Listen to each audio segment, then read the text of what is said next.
Ito meron ako dito in order na bago.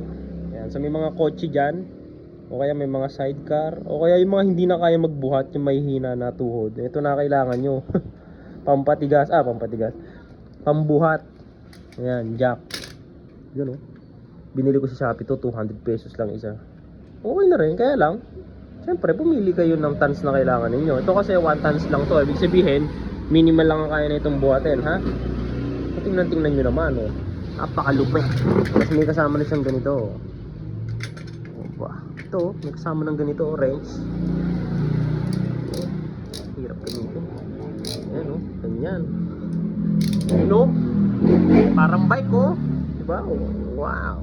Sheesh. Sa mga gusto ng mga ganito dyan, order na kayo. Gumawa ako ng video para sa inyo, ha. Oh. Okay ito. Sabi ko eh. Okay ito.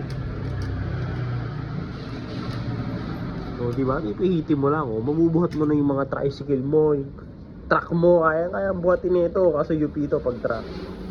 Diba? Order na kayo. 200 pesos lang. Bilis na.